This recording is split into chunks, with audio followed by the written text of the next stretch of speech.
काशी आदि के विभिन्न लिंगों का वर्णन तथा अत्रीश्वर की उत्पत्ति के प्रसंग में गंगा और शिव के अत्रि के तपोवन में नित्य निवास करने की कथा। सूत जी कहते हैं, मुनीश्वरों, गंगा जी के तट पर मुक्तिदायिनी काशीपुरी सुप्रसिद्ध है। वह भगवान शिव की निवास स्थली मानी गई है। उसे शिवलिंगमयी ही समझना चाहिए।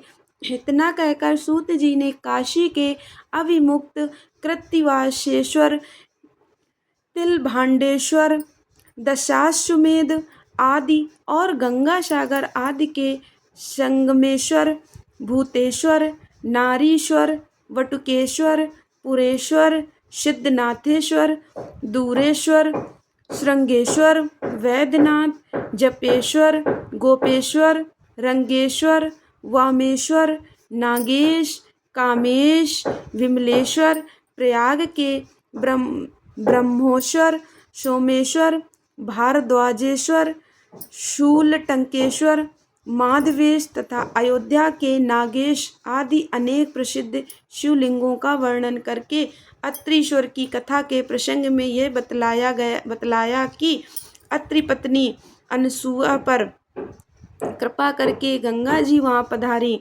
अनुसुईया ने गंगा जी से सदा वहाँ निवास करने के लिए प्रार्थना की। तब गंगा जी ने कहा, अनुसुईये, यदि तुम एक वर्ष तक की हुई शंकर जी की पूजा और पति सेवा का फल मुझे दे दो तो मैं देवताओं का उपकार करने के लिए यहाँ सदा ही स्थित रहूंगी। पतिव्रता का दर्शन करके मेरे मन को जैसी प्रसन्नता होती है वैसी दूसरे उपायों से नहीं होती। सती अनुसुईये, यह मैंने तुमसे सच्ची बात कही है। पतिव्रता स्त्री का दर्शन करने से मेरे पापों का नाश हो जाता है और मैं विशेष शुद्ध हो जाती हूँ, क्योंकि पतिव्रता नारी पार्वती के समान पवित्र होती है। अतः यदि तुम जगत का कल्याण करना चाहती हो और लोक हित के लिए मेरी मांगी हुई वस्तु मुझे देती हो तो मैं अवश्य यहाँ स्थिर रूप से निवास करूँगी। सूत जी कहते हैं, मुनियों, गंगा जी की यह बात सुनकर पतिव्रता अनुसुईया ने वर्ष भर का वह सारा पुण्य उन्हें दे दिया।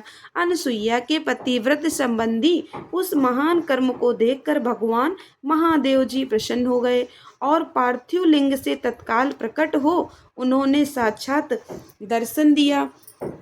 शंभु बोले, साध्वी अनुसुईये, तुम्हारा यह कर्म देख कर मैं बहुत प्रसन्न हूँ। प्रिय पतिव्रते, वर मांगो, क्योंकि तुम मुझे बहुत ही प्रिय हो। उस समय वे दोनों पति पत्नी अद्भुत सुंदर आकृति एवं पंचमुख आदि से युक्त भगवान शिव को वहां प्रकट हुआ देख बड़े विस्मित हुए। उन्होंने हाथ जोड़कर नमस्कार और स्तुति करके बड़े भक्ति भाव से भगवान शंकर का पूजन किया। फिर उन लोक कल्याणकारी शिव से कहा। ब्रह्मांड दंपति बोले, देवेश्वर, यदि आप प्रसन्न हैं और जगदम्बा गंगा भी प्रसन्न हैं तो आप इस तपोवन में निवास कीजिए और समस्त लोकों के लिए सुखदायक हो जाइए। तब गंगा और शिव दोनों ही प्रसन्न हो उस स्थान पर जहाँ वे ऋषि शिरोमणि रहते थे प्रतिष्ठित हो गए। इन्हीं शिव का नाम वहाँ अत्रीश्वर हुआ।